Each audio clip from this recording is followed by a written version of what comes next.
अस्सलामुअलैकुम वरहमतुल्लाहि वबरकातुह। कैसे हैं दोस्तों आप लोग। अभी बज रहा है 2:54 रात का, यानी सुबह होने वाली है। और मैं 2:30 बजे आया हूँ ड्यूटी से। आज लंबी ड्यूटी लग गई थी यार। इशा की अज़ान से पहले पहले मुझे निकलना पड़ गया यहाँ से। और गया हूँ 2-4 जगह लंबे गया हूँ, जैसे कि ग़र्ब अब्दुल्ला हो गया, उसके बाद ग़र्ब अब्दुल्ला मुबारक है, जुनूब अब्दुल्ला मुबारक है। ये सारी जगह घूम घाम के अभी आया हूँ 2:30 बजे। और मुझे आयशा की नमाज़ तो मेरी क़ज़ा हो गई थी, तो आया हूँ फ़ौरन अपना हाथ मुँह धुला, वज़ू किया, उसके बाद आयशा की क़ज़ा पढ़ के बैठा हूँ। क्योंकि अब आधा घंटा बचा है, आधा घंटा से कम है फ़जर के लिए। और कोई वीडियो कोई शूट भी नहीं किया था, तो मैं बोला चलूँ इसी तरह आज बात कर ले कुछ। और आयशा की नमाज़ अभी मैं इसलिए पढ़ा हूँ क्योंकि ज़ाहिर सी बात है, जब क़ज़ा हो गई है तो उसके बाद जो पहली फ़ुर्सत में जो आपको वक्त मिलता है आप उसमें उसको पूरा कर लीजिए। ये बेहतर तरीक़ा है और यही उसका सही वक्त होता है। और टाल के रखना कि चलो अब दूसरी नमाज का वक्त हो जाएगा तो उसमें मिला के पढ़ लेंगे, तो ये बेहतर नहीं है।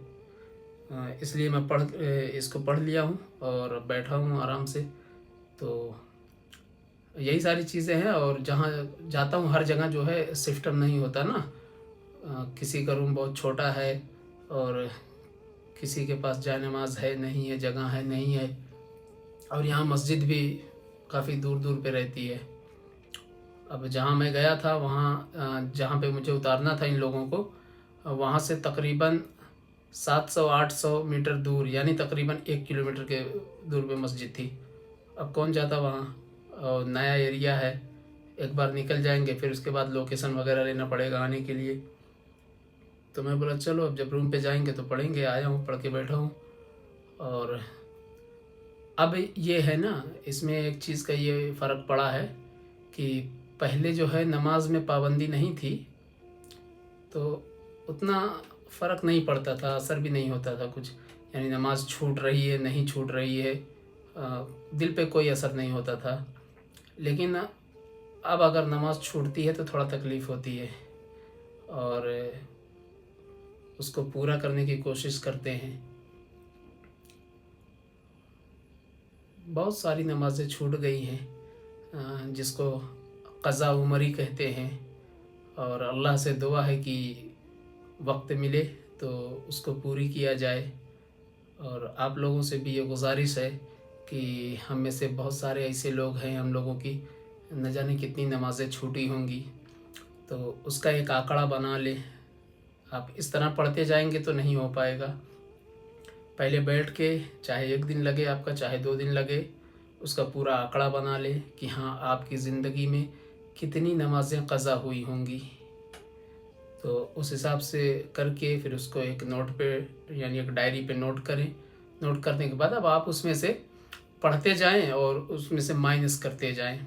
और अब जो आगे की ज़िंदगी जा रही है इसको जो है वक्त पे कोशिश करें पाबंदी से कि इसमें से नागा ना हो, तब आप पूरी कर सकते हैं। अब उसमें ये भी देखना होगा कि किसी की बहुत ज़्यादा हो सकती है, किसी की हो सकता है साल 1.5 साल की, यानी अगर टोटल जमा करेगा तो साल 1.5 साल की नमाज़ निकलेगी। किसी की ये भी हो सकती है कि 10-20 साल की भी निकल सकती है। तो उसी हिसाब से आपको मैनेज करना पड़ेगा। और नमाज जैसा कि आपको मालूम है, नमाज 3 वक्त में नहीं पढ़ना है जब सूरज ढलकता है। यानी एक तो तलुअ आफ्ताब है जो सुबह सादिक का वक्त है, इशराक के यानी सूरज निकलने के 20 मिनट बाद जब इशराक का वक्त हो जाता है तब से आप जो है ज़वाल से पहले पहले यानी दोपहर में आपको पता करना होगा कि कितने बजे आपके यहाँ ज़वाल का वक्त होता है। उस टाइम पे नहीं पढ़ना है, उसके बाद पढ़ लीजिए, उससे पहले पहले पढ़ लीजिए जो पढ़ना है। फिर शाम को जो है जब गुरूब आफ्ताब होता है तो उसको जो है मगरिब के बाद आप ले सकते हैं। यही तरीक़ा बेहतर है। और अपने नज़दीकी उलमाए इकराम, मुफ्तियान इकराम से आप रब्ता कर सकते हैं, जिसकी भी ऐसी है। मेरी सलाह पे सीधे जाके अमल नहीं करना है। जिन लोगों को ये फ़िक्र होगी कि हाँ यार वाकई मेरी नमाज़ें छूटी हैं, मुझे उसको अदा करना है, तो अपने जो भी इलाक़े में, गांव में आपके यहाँ जो भी बड़े मरकज़ होंगे, मदरसे होंगे, वहाँ से उलमा इकराम, मुफ्तियान इकराम से आप राब्ता करें और उनसे मिल के बताएँ कि ऐसा ऐसा मसला है, इसको किस तरीके से पूरा किया जाए। तो वो लोग खुद आपको रास्ता बताएंगे कि आप इस तरह से इसको फॉलो करिए तो ये काम आपका बआसानी हो जाएगा। तो यही तरीका बेहतर रहेगा। मैं तो बस इसलिए बता रहा हूँ कि ज़ाहिर सी बात है, मैं भी इस चीज़ का भुक्तभोगी हो चुका हूँ। बहुत ज़्यादा लापरवाही किया हूँ। बस अल्लाह ताला कबूल किया है और यही इल्तिजा है अल्लाह से कि अल्लाह ताला इस हमेशा के लिए अब कबूल करके रखे, गुमराही से बचाए। ठीक है, गलत रास्ते पे से दूर रखे और नमाज का पाबंद बनाए। और हम जो नमाज़ें पढ़ेंगे, जो इबादत करेंगे, अल्लाह ताला उसको कबूल करे अपने यहाँ। यानी हमारी इबादत में खुशू और खुज़ू पैदा करे। तो इंशाअल्लाह हमको भी कोशिश करनी होगी कि हम कितनी खुशू और खुज़ू के साथ हम इसको अदा कर रहे हैं, कितनी दिल लगी के साथ हम अदा कर रहे हैं, ये हम पे भी डिपेंड करता है। और थोड़ा सा अब हम लोग उस उम्र में आ गए हैं कि पूरे कुरान का तर्जुमा, पूरे कुरान का माना और तफसीर तो हम लोग अकेले बैठ के नहीं समझ सकते, लेकिन जो कुछ कॉमन सूरतें हैं उसको जो है ना हम लोग बैठ के कभी जो फालतू वक्त होता है तो उसमें बैठ के हम लोग उसका तर्जुमे पे ध्यान दे सकते हैं कि वाकई यार हम लोग नमाज में तो एक किस्म से समझ लो कि रट्टा मार दिए। यानी हमको सना पढ़ना हो गया, उसके बाद ताउज़ तस्मिया, सूरह फातिहा, फिर कोई सूरत पढ़ लिए, उसके बाद अपना रुकू सजदा हो गया, कायदे में तशहुद पढ़ लिए, दरूद शरीफ पढ़ लिए और दुआए मसूरा पढ़ लिए। ये तो बचपन से हम लोग पढ़ते आए हैं, तो ये समझ लीजिए कि पूरा अच्छे से याद है। तो एक किस्म का ये रट्टा हो गया। अब हमको क्या चाहिए इस वक्त, अब यानी हम लोग उस लायक अब हो गए हैं कि अब बैठ के इन चीज़ों पे थोड़ी थोड़ी गौर फिक्र भी करें कि जो हम पढ़ रहे हैं इससे क्या चाहा जा रहा है। तो वल्लाह बताता हूँ, जब आप बैठ के कोशिश करेंगे, जब उस पर ध्यान देंगे ना एक एक चीज़ के तर्जुमे पे, तो रोंगटे आपके खड़े हो जाएंगे। बहुत गहरी यानी एक तो सूरह फातिहा ही एक ऐसी चीज़ है ना, समझ लीजिए कि आपकी पूरी ज़िंदगी का निचोड़, पूरे कुरान का निचोड़ हो जाता है।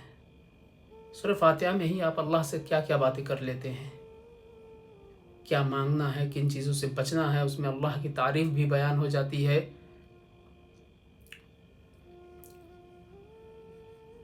मैं बस यही गुजारिश करूँगा भाई, आज बस इतना ही कहना था कि क़ज़ा उमरी जिन जिन लोगों की बाकी है, बराए मेहरबानी अल्लाह से दुआ करेंगे अल्लाह ताला उसको पूरी करने की तौफ़ीक़ अता फ़रमाए, मुझे भी और आप सबको भी। ठीक है, तो जिन भाइयों की बची हुई है मेहरबानी करके उसको पूरा किया जाए। वो हक़ तो नहीं अदा कर पाएंगे, लेकिन हो सकता है अल्लाह हमारी इन्हीं अदाओं से हमको पसंद कर ले, क्योंकि हमको सिर्फ दो ही चीज़ों से तो बचना है यार। एक, हम शिर्क से बच जाएं। शिर्क किसी भी हाल में माफ़ नहीं है। यानी अल्लाह को सबसे ज़्यादा जो गुस्सा आता है वो शिर्क पे आता है। यानी उसके साथ अगर हम किसी को शरीक करेंगे तो वो उसको बर्दाश्त नहीं है, वो उसकी माफ़ी है ही नहीं है। और एक, हम लोग बच जाएं हुकूकुल इबाद से। किसी का आपस का कोई मसला है, कोई लेन देन है, इन दो चीज़ों पे अगर हम गौर कर लें, और बाकी जो इबादात हैं, यानी जिसको कहते हैं दीन का मतलब क्या है? दीन जो है ना, दीन देखो हमारी 24 घंटे की ज़िंदगी का नाम है। ठीक है, यानी हम 24 घंटे की अपनी ज़िंदगी में अपनी ज़िंदगी को किस तरीके से गुजार रहे हैं, नबी के तरीक़े पे गुजारते हैं या नहीं, उस तरह माना जाएगा। नहीं तो भाई दिन तो सबका गुजर रहा है उसी तरह। लेकिन हकीकत में दीन पे वही है जो अपनी 24 घंटे की ज़िंदगी को अल्लाह के हुक्म और नबी सल्लल्लाहु अलैहि वसल्लम के तरीक़े पे गुजार रहा है, वही सही दीन फॉलो कर रहा है। बाकी और किसी के बारे में कुछ नहीं कह सकते। अल्लाह हमें भी, आप लोगों को भी हिदायत दे, और अल्लाह कहने सुनने से ज़्यादा अमल की तौफ़ीक़ अता फ़रमाए। अल्लाह जो हमारे गुनाह हैं, जो सगीरा और कबीरा गुनाह हैं, अल्लाह उन सबको माफ़ करे। अल्लाह बस यही दुआ है अल्लाह से, आप सारे लोग यही दुआ करिए, अल्लाह आखिरत में रुसवा ना करे, रुसवाई से बचा ले। दुनिया में हम लोग बहुत सारे गुनाह किए हैं, बहुत सारे गुनाह ऐसे भी हैं जिनको आज तक भी हम या हमारा रब जानता है। यानी अल्लाह की मेहरबानी, अल्लाह की रहमत देखिए कि हम लोग न जाने कैसे कैसे गुनाह कर लिए हैं और कितने कितने साल हो गए हैं, लेकिन सिर्फ वो हमारे और अल्लाह के बीच में है, अभी तक पर्दा है। तो अल्लाह से यही दुआ है, यही इल्तिजा करनी है, यही दुआ करनी है कि अल्लाह जिस तरह दुनिया में हमारे आयबों पे पर्दा रखा है, उसी तरह आखिरत में भी हमारे आयब ज़ाहिर ना हो, हमें रुसवा होने से बचा लीजिए। और इंशाल्लाह और आऊँगा, बहुत सारी बातें हैं, धीरे धीरे मैं करता रहूँगा। बस अफ़सोस तो होता है, लेकिन अब अफ़सोस से कुछ हासिल होने वाला नहीं है। हाँ, उसकी भरपाई यही है कि अब इसी तरह हमको अदा करना है और अल्लाह इसको कबूल कर ले। तो इंशाल्लाह मिलते हैं हम आगे। दुआ करिए आप लोग कि हम भी सही सलामत रहें, आप लोग भी सही सलामत रहें। तो इंशाल्लाह अब राब्ता हम लोगों का इसी तरह होगा। और अब वक्त भी हो रहा है, चूँकि 3:05 हो चुका है, तो 10 मिनट बाद फ़जर की अज़ान होगी और उसके बाद नमाज़ पढ़ के फिर सोया जाएगा। बहुत सारे दोस्त हैं, हम लोग बहुत सारा वक्त अपना ख़राब कर देते हैं इधर उधर। चलिए दुआ करिए हमारे लिए भी, अपने लिए भी। अस्सलामु अलैकुम व रहमतुल्लाहि व बरकातुहू।